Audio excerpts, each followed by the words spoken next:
Hey, today let's talk about bargain shopping. Here's one thing I know about shopping, bargains. People, they like to talk about their deals. Nobody ever went out and bought a car and says, wow, I got a terrible deal. No, they got a great deal. Everybody likes to talk about their great deal. I don't know that we always get a great deal, get a good bargain, but they're out there. It's possible to get them. And you can get some deals. They're out there. We've talked about the stock market because of the recent crisis, and I'm not going to give you any specific advice, but obviously there are some deals to be made.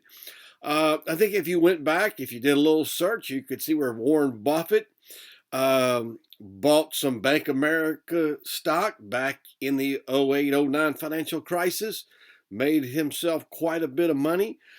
So there are deals out there, and but you're going to go shopping and you're going to buy things.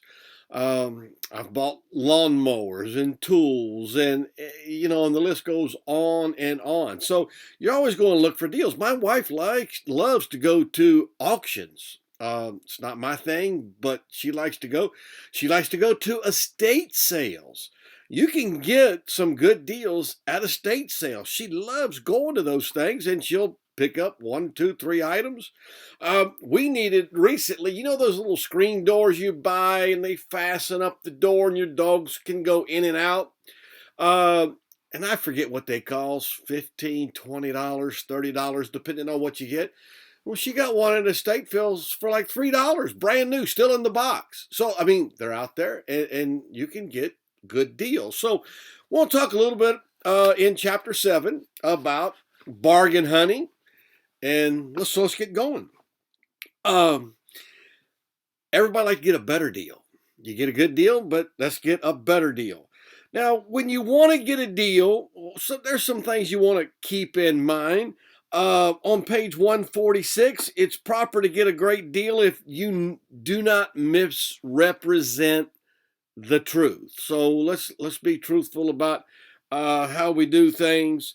And for instance, if I was selling something, and I'll be honest with you, there's sometimes I don't like to sell something because what if it breaks? Then I'll feel like I'm responsible. But I want to be real truthful about what I'm selling, perhaps, because I don't want somebody to be come back and feel like I misrepresented it. Okay. Number two, have not set out to harm the other party. I'm not out to rip somebody off.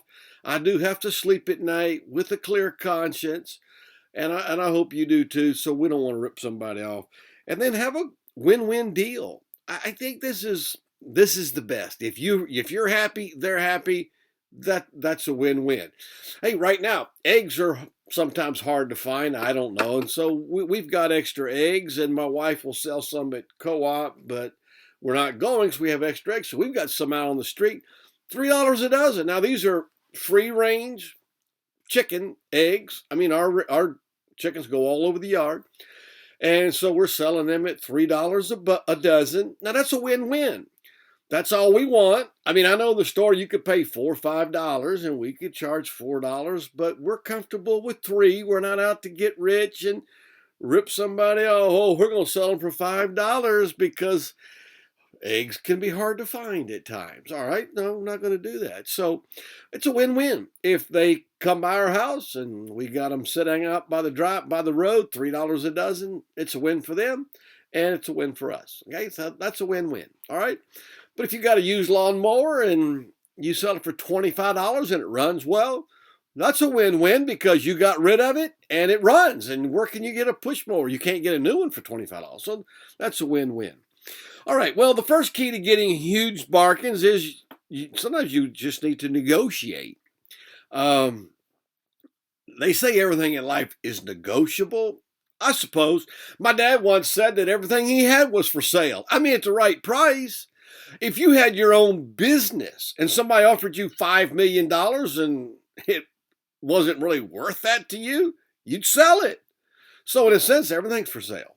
But win-win deals really work. So don't be afraid to ask for a deal. I mean, because once again, if it's a win-win, it's fine to ask for a deal. Okay, let's just say I've got a push mower. It's used, but I'm going to sell it for $50. All right. So you come up, you see it on Craigslist, and you come to the house and come by, and there it is for $40. And you say, well, will you take 25? And I say, well, how about 35? And then, oh, yeah, I'll give you 30. That's as low. Okay, so I take the 30. I'm happy. You're happy. You got a deal, right? I mean, it was 40, but you got it for 30. So you're happy. I'm happy, and so on. So anyway, so that's a win-win. So don't be afraid to ask for a deal. And I'll be honest with you, my wife and I are different. I'd like a deal, but sometimes I feel bad if I try to offer less. I'm like, well, I don't want to rip the guy off or the woman off. And my wife's, no, I want a deal. I want a deal. So if we go somewhere, a lot of times I let her negotiate. All right, so let's go on to page 148. Let's look at 7 basic rules for negotiating. All right, we'll call these the lucky 7. All right, and when negotiating, you always want to tell the absolute truth. Always. Absolute truth. Well, this thing, sometimes it starts, sometimes it doesn't.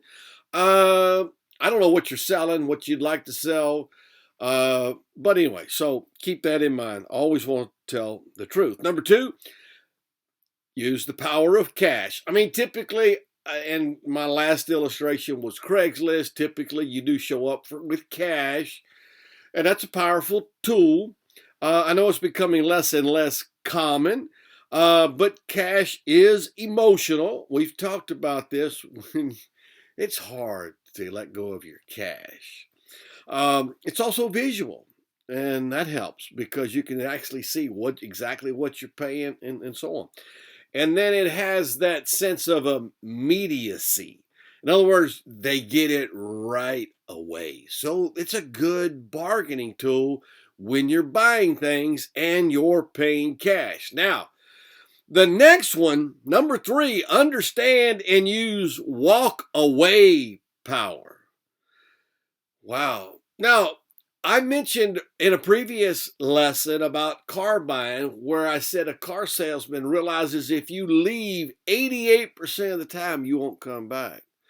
That's a powerful tool if you're buying a car, because if you start to walk away, that's powerful because they're not coming back.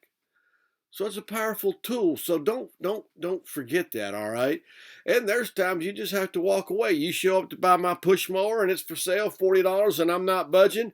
Then you say, fine, well, I wasn't, that's fine. It's just too much for me. And then you leave, all right? And I could say, well, would you take it for 35? And maybe you do, but that's the power of walking away. You got me to come down $5. And my wife's way better at that than me. Walking away. All right. So we'll move on to page 150 in the next video.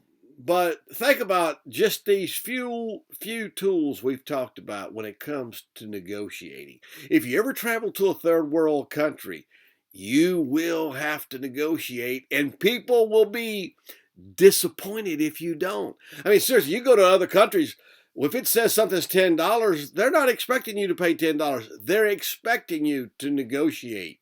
So start learning your negotiating powers today, all right?